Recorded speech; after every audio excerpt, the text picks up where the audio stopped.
Mbola hijanona trany ao anatin'ny tontolon'ny baolina kitra isika iresaka kosa indray ny resaka ampitsara izay hiatrika fiofanana amin'izao fotoana izao.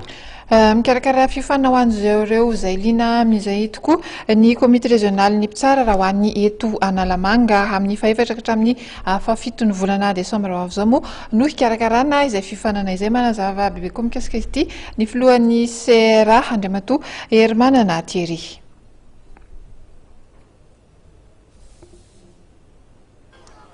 Izy indray zany ny formation an'ny arbitre football eto amin'ny ligue Analamanga ka izay rehetra liana amin'izany dia atsoina anatrika an'ilay zany formation izay atao amin'ny 4, 5, 6, 7 décembre ho avy izao. Zaza 12 taona ka hatramin'ny 13 taona no atsoinay lasivavy. Izay rehetra liana zany dia manatona amin'ny Pro Ligue Analamanga ao Mahamasina. Ny plus de 20 ans moa zany dia ilaina ny marim-pahaizana baccalauréat fa nilatsaka izay ny 16 ans, 17 ans, 18 ans ilaina izy ankizy mianatra fotsiny. Ilaina koa ny halavana mba 1m65 faravakely.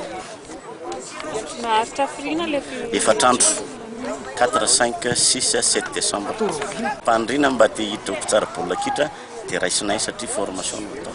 Ny mpampiofana dia ny mpampiofana efa navita stage tany amin'ny FIFA.